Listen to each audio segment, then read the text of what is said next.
Halo warga Jakarta, bersama saya Aulia Sarvina, Berita Jakarta hari ini akhir pekan edisi Minggu kedua Agustus 2025. Kami hadirkan berita pilihan dan informasi terbaru untuk Anda.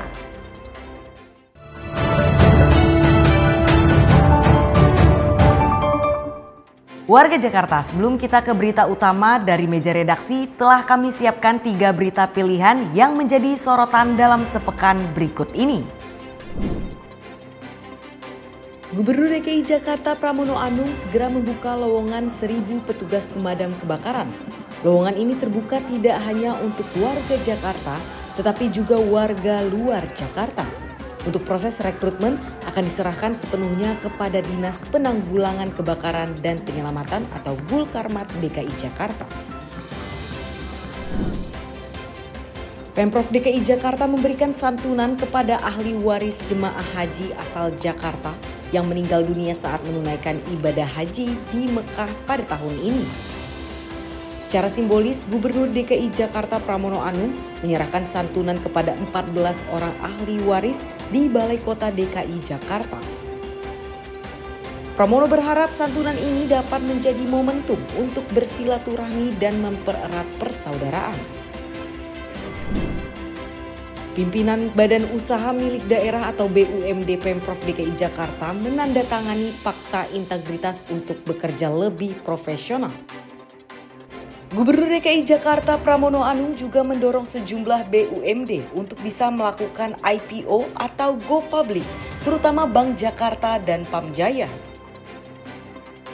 Dengan fakta integritas ini, diharapkan kinerja BUMD dapat meningkat signifikan dalam memajukan Jakarta.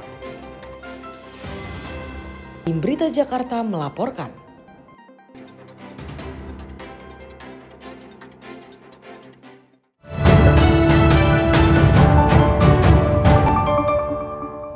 Kita beralih ke berita pertama Berita Jakarta hari ini edisi akhir pekan. Pemerintah Provinsi DKI Jakarta menggabungkan Taman Langsat, Taman Ayodhya, dan Taman Loser menjadi satu kawasan yang disebut Taman Bendera Pusaka. Berbagai fasilitas publik akan dibangun di kawasan yang rencananya menjadi ibu kota ASEAN itu. Gubernur DKI Jakarta Pramono Anung menjalankan komitmennya untuk menjadi Jakarta lebih hijau dengan revitalisasi Taman Langsat, Taman Ayodhya, dan Taman Loser di kawasan Blok M, Kebayoran Baru, Jakarta Selatan.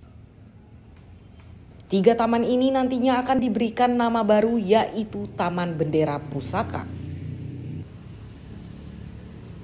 Pramono menjelaskan penamaan Taman Bendera Pusaka dipilih untuk memberi pesan kepada pengunjung bahwa negara ini terbangun melalui proses panjang perjuangan.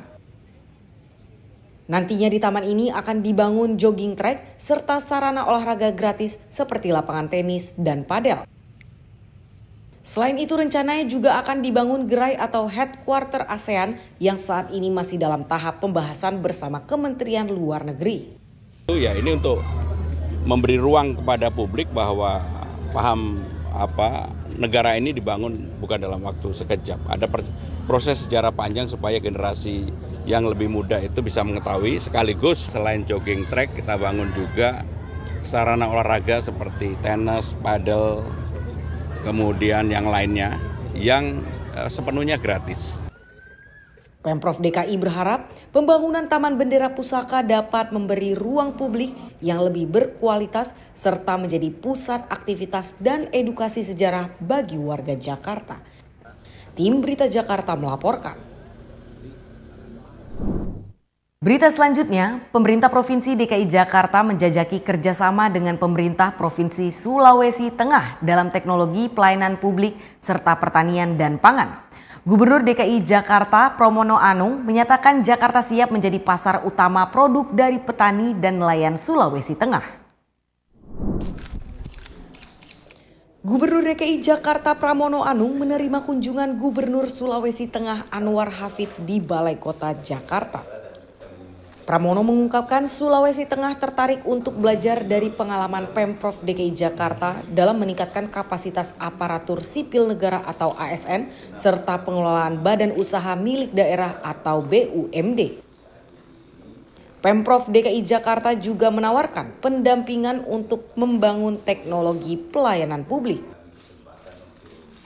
Intinya kedatangan beliau adalah ingin bekerja sama dan sekaligus mendalami belajar tentang beberapa hal, termasuk tentang ASN, BUMD, dan saya juga menawarkan kalau memang Sulawesi Tengah bersedia untuk belajar tentang jaki, saya membuka diri untuk bisa menjadi salah satu pasar utama pertanian, durian maupun perikanan yang ada dari Sulawesi Tengah.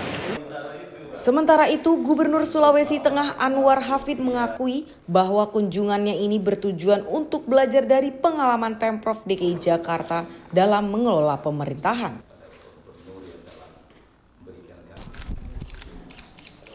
Karena kita tahu DKI adalah pemerintah provinsi yang sudah sangat maju, ya. Mudah-mudahan kita ingin belajar bagaimana Bank Jakarta ini bisa maju, dan kita ingin juga bank kita maju seperti Bank Jakarta gitu.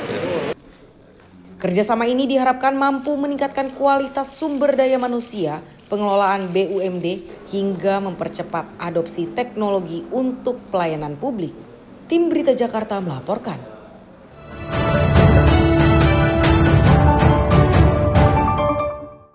Kita masuk ke segmen Info Jakarta yang bisa jadi rekomendasi untuk mengisi akhir pekan Anda. Untuk pecinta tanaman dan hewan peliharaan, Festival Flora Fauna atau Flona Jakarta 2025 di Taman Lapangan Banteng, Jakarta Pusat masih berlangsung. Tidak hanya bisa membeli berbagai jenis tanaman, untuk pengunjung anak-anak bisa juga bermain bersama hewan-hewan lucu lebih dekat. Dan untuk masuk ke Flona Jakarta tidak ada biaya masuk alias gratis. Sementara bagi Anda yang ingin menikmati musik, ada konser gratis di pelataran Gedung Ali Sadikin, Taman Ismail Marzuki, Cikini, Jakarta Pusat.